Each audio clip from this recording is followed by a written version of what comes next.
Hey everyone, my name is Akarwa. Welcome back to Let's Play Fragile Dreams.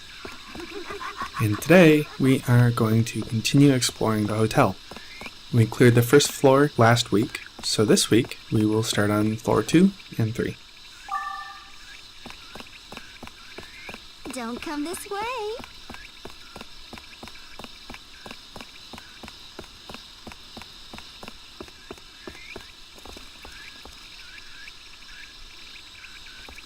Alright, well, we'll start on this side.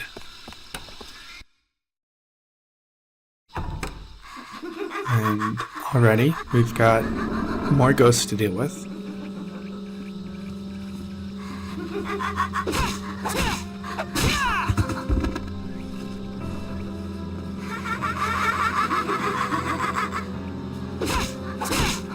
Dealing with these guys is a bit of a pain considering how small the room is. We already know how much they love hiding and sneaking up behind you.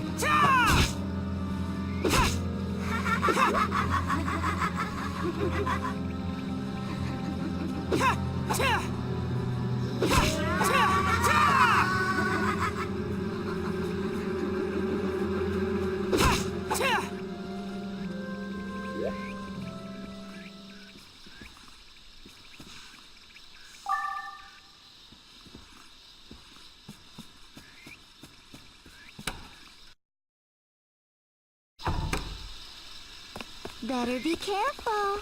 Lots of scary things lie ahead.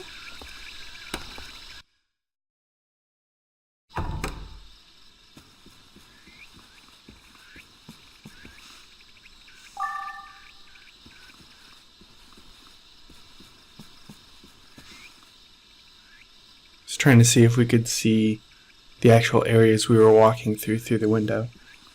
But since this is the back of the hotel, we can't really make anything out.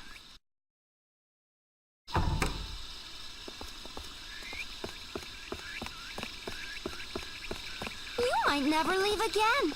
Are you sure you want to go on?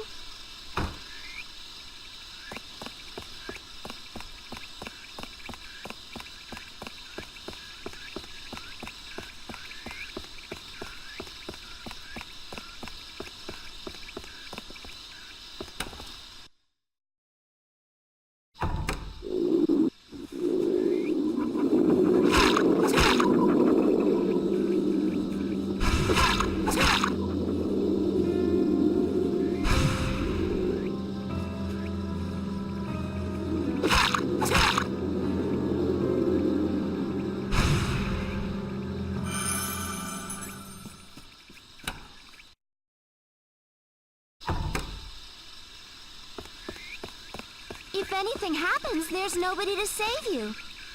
You're on your own. One thing I'll have to go back and get later, in that room there's actually a money item behind the table, and I just completely forgot about it.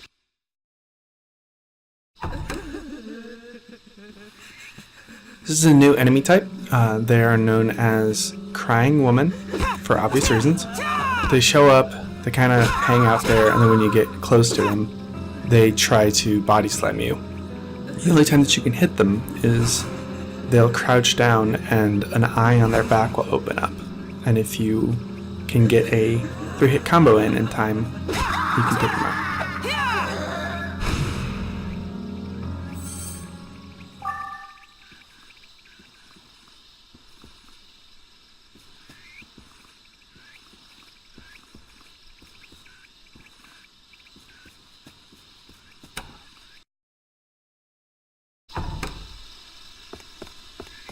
Well, with the second floor cleared, we can head up to the third.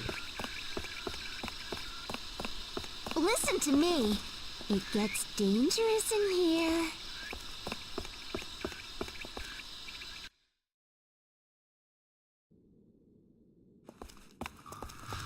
Some new paintings up here.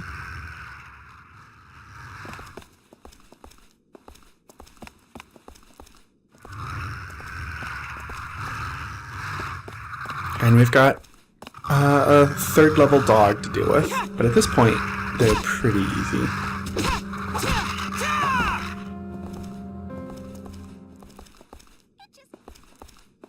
It sounds like we can start using the Wiimote to hone in on where the voice is coming from.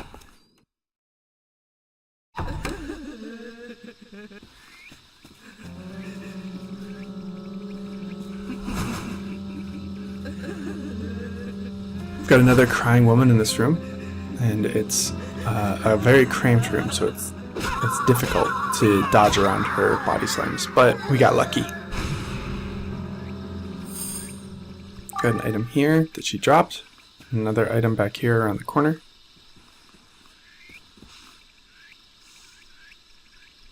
And since we need to clear up some space, we actually have 2 items.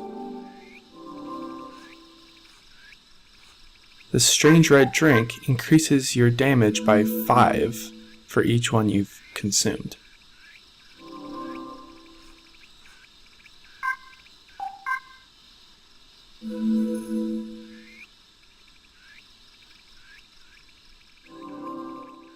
Make a plus shape, since that's what we need to pick up.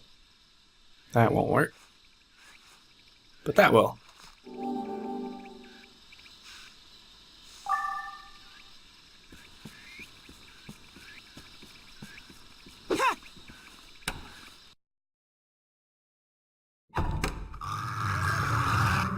Take this guy out again.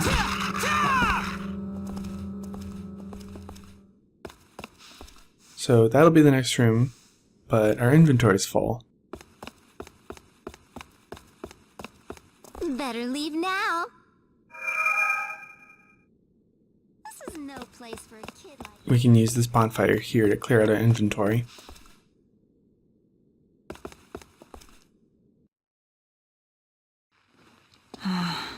This is so soothing. And like the red drink, the blue drink is a permanent stat increase, but the blue drink provides 10 HP.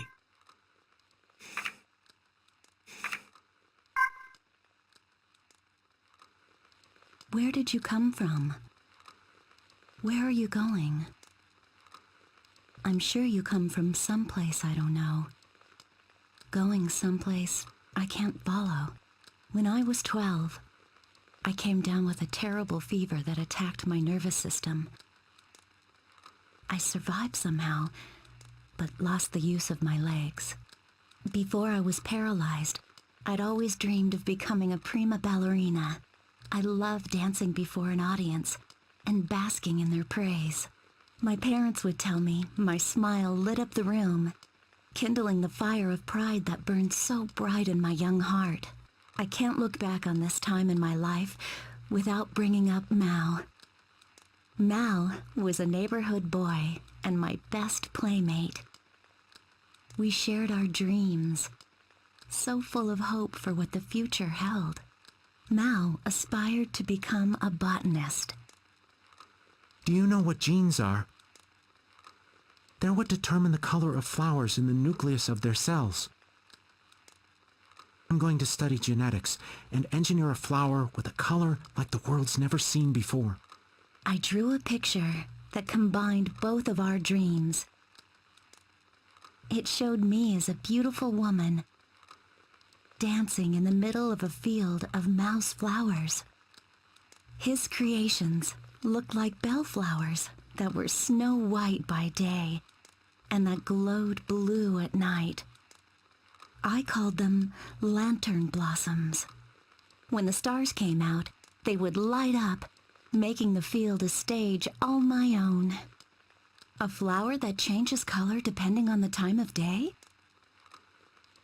When I tried to show Mel the picture I had drawn, he pursed his lips and gave a slight frown as he thought it over. I admit, it sounds interesting. White by day, blue at night, was it? Maybe for the tiny window of time when the sun's going down, it could burn a dark red. Mal had given a most wonderful addition to my idea. I considered it a present from him to me. I was so happy. My name is Akane, which means dark red in Japanese. Mal was a pushover of a boy.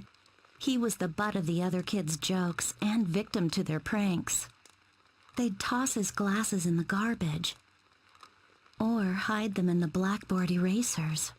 However, I was the only one who'd get furious at them, while Mal would rejoice in the fact that they didn't break the lenses. He just wiped them clean and put them back on. The boys would think he was being cheeky and tease him all over again. But Mal refused to ever let them get to him. Mal's head was filled with facts about flowers. So the boys' taunts registered as no more than the meaningless buzz of insects. Meanwhile, I spent all my time worrying about the bullying and helping him find his glasses. We'd eat lunch together and partner up during gym class. Still, over time it became apparent that my attentions meant less and less to Mal. In fact, it was only when he talked about genetics, or what determined colors in flowers, that he would truly come alive, and his eyes would sparkle with excitement. As far as Mal was concerned, I was little more than a mirror for him to talk to about his dreams. So, we've actually got 2 stories that are going on in these little memory items. That one, which we will finish first, is a bit longer. And the other one you may remember from last week is the couple getting married at this hotel.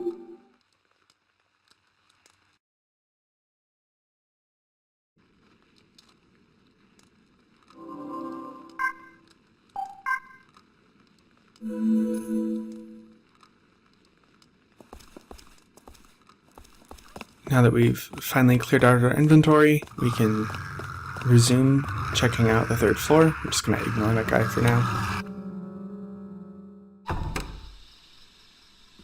On the room service tray, we've got an item. And it looks like there's a room over there.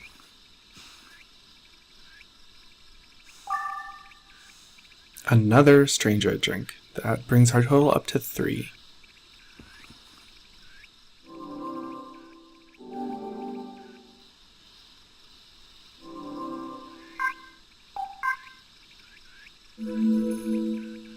So we have gained 15 attack and 10 HP so far from just finding items.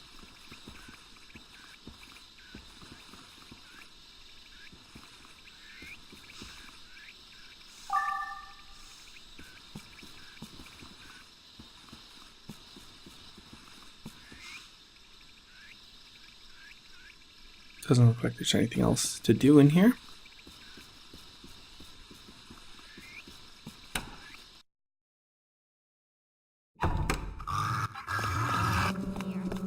Just tired of hitting that guy. Place for a kid like you. Better leave now.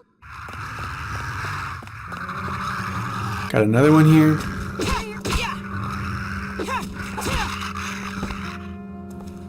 And let's go this way first.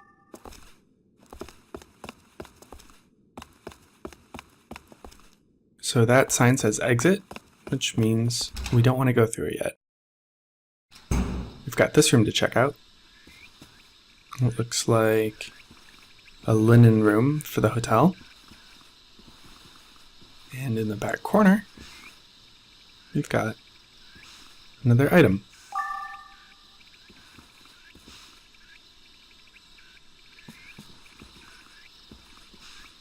And occasionally when I go through these areas, I look for some sign of maybe the time period that this game was set in, though they've done pretty well at hiding those. Leave now.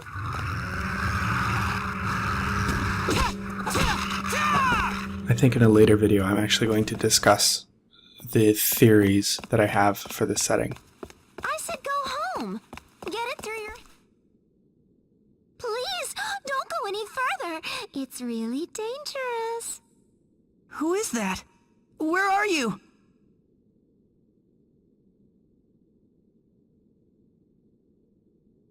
Alright, I guess we've found where the voice is coming from. We've got 2 paintings here.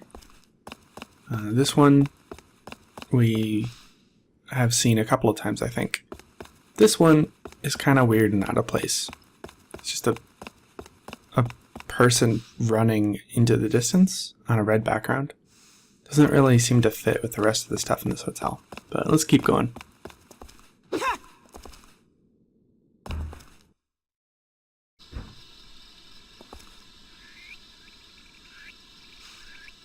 She certainly looks like she could be the source of the voice.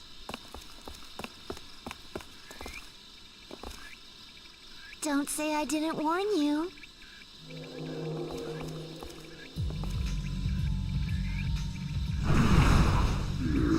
Well, well, well. Our friendly little pursuer mask boss again. This fight, the first time you do it, might be a little tricky. The mask is going to just constantly teleport in and out and will attempt to get behind you and hit you and then teleport away again. The trick, as you're going to see here, is to just run in a circle. And when he spawns in, you'll be basically behind him by the time he finishes spawning.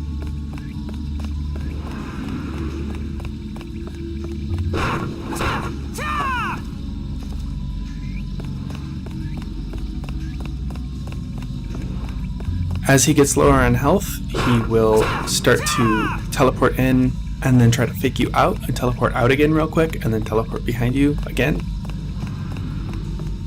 Like you see right here. But it's a pretty simple fight once you get this pattern down.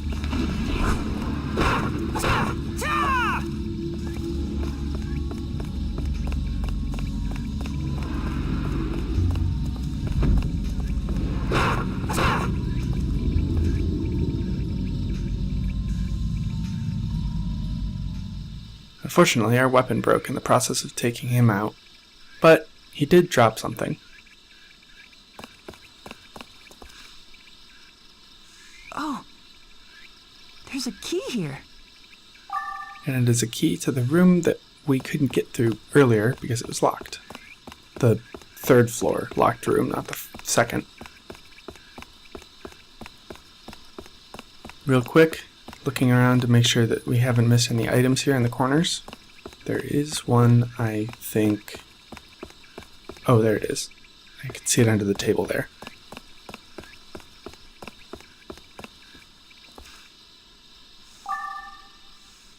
I'm pretty sure that's going to do it for this room. Yep. Yep, I don't see anything else. Another painting. And away we go.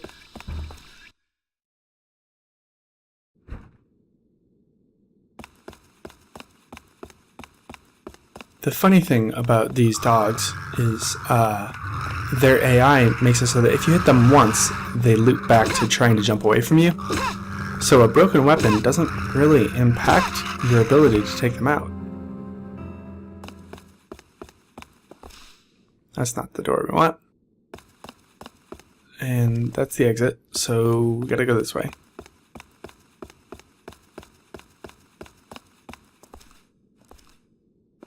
Three and one.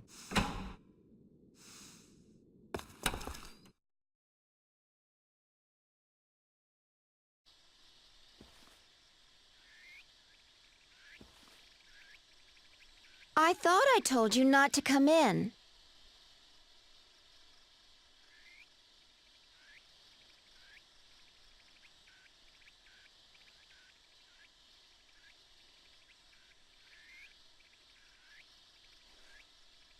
I don't get it. Does this mean you're dead? Ah, give me a break. Why is it that you're able to see me? Well, I had no idea there was anyone left out there in the world. Persistent little guy, aren't you? Anyway, listen. My name is Sai, and you are? My name's Seto. Seto, huh?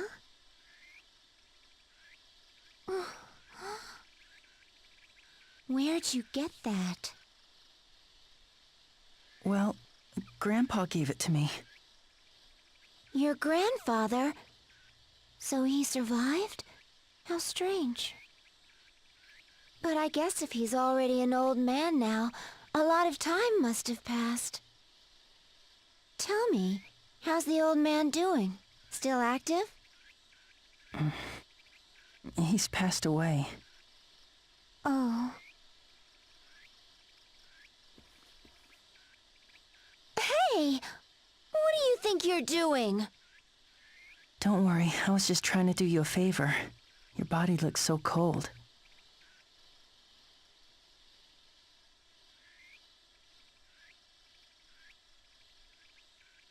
Can I ask you something? Sure, shoot.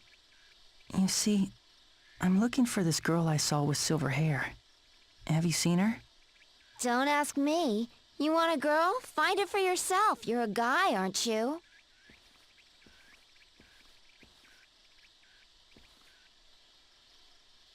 Why are you following me? Can you blame me? I'm bored out of my skull around here. I'd do anything for a good distraction. And besides, I know a lot of stuff. Maybe I could help you. Not to mention, I'm a sucker for cuties. Huh? Well, Sai is actually going to take the place of PF from this point on, in that she will be sort of our advisor, and should we care to, we can lift the Wiimote up and she will give us advice about what our current objective is. But This is so soothing. we have a lot of memory items we picked up, so better go get yourself a snack. Now that I think about it, even though I wanted to change myself, somewhere inside, I was convinced these days would go on forever.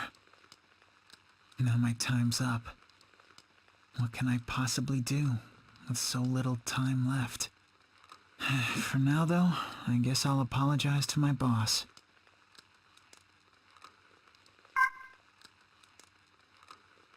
The day of the recital at the ballet school I attended, despite my insistence that he come, Mao didn't show up. While on stage, my eyes were fixated on the audience, and being so distracted, my feet tripped up my classmates and made a mess of the performance. I went home completely dejected, only to find Mao waiting in front of my house. "Mao, why didn't you come today?" I demanded as I ran up the steps to him. Mao replied with, "Well, you know." What was that supposed to mean? More importantly, look at this. Mao showed me the inside of the white plastic bag he was holding. What was supposed to be more important? They're called moonlight mushrooms. They light up at night. And if I can figure out what causes that and blend it with the genes of the bellflower... Mao's dirt-smeared cheeks were flushed with excitement. It angered me like nothing ever before. Mao had ditched my recital to go hunting for mushrooms in the ravine instead. I swung my hand up and knocked the bag from Mao's grasp. Dirt flew from the bag, and a rain of mushrooms fell to the ground. Mao looked at them with the saddest expression on his face. Imagine that. Mao was more worried about some mushrooms than about me.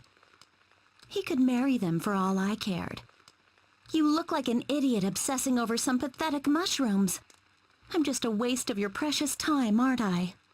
Unlike me, your plants don't tell you to come to recitals. They won't make fun of you or tell you to do your homework. You only need to look after them when you want to. You only turn to your plants because you're no good with people. You may have a dream for your future, but don't step all over mine. I know. I was taking out my frustrations from my poor performance on Mal. My own dreams weren't going as well, so I was looking down on Mal's. It was a lowly thing to do. But I didn't want to apologize. I left Mal standing there as I ran inside and locked myself in my room. I had hung up my drawing where everybody could see it on my wall.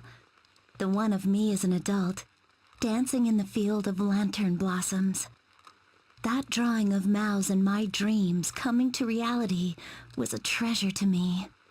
When I tried to peel it off the wall, the picture tore. For a moment, I felt extreme remorse, but I refused to give in. Took the torn drawing and ripped it to shreds before dumping it in the garbage.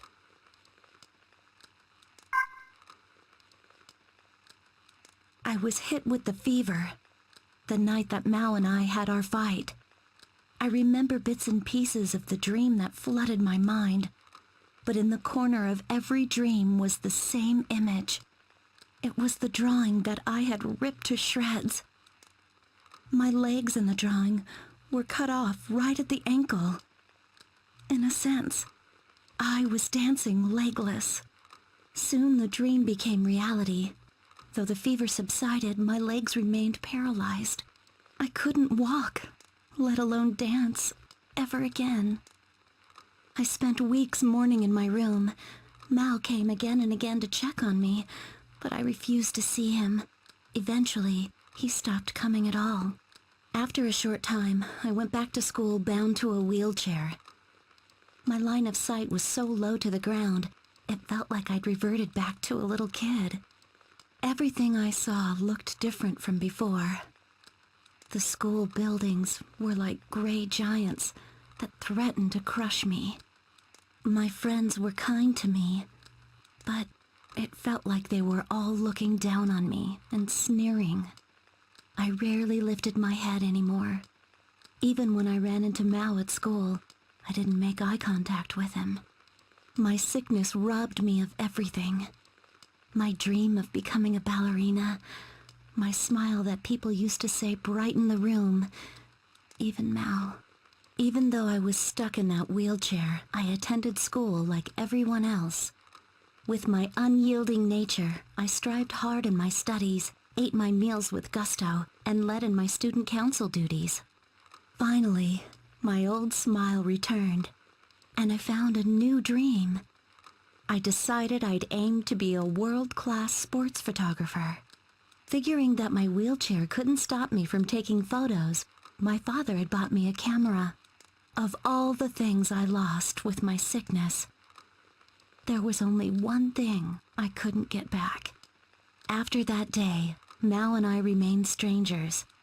The anger and hurt I felt from him were long gone, and yet there was less and less chance for conversation like before. I would often watch Mao tending to the flowers in the school garden from my perch at the window.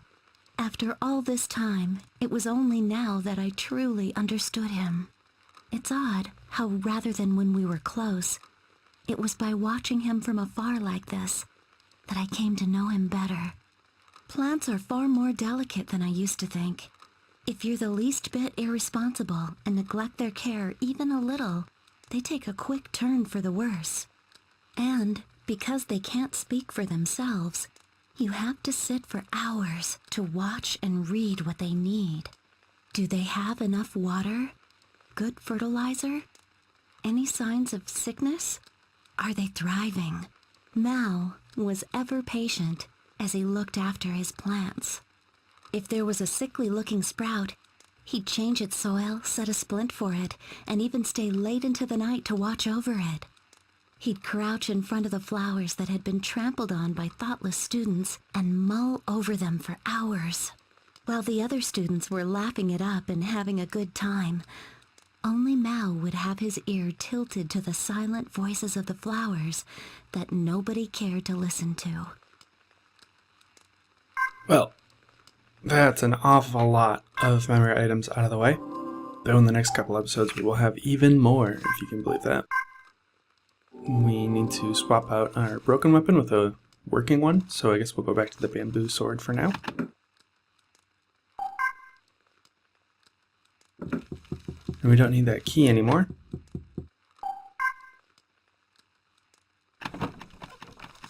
But it is about time for this episode to be over.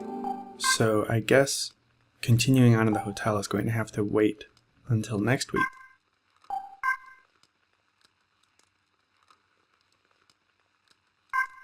Thanks everyone for coming by, and I will see you again on Saturday. See ya.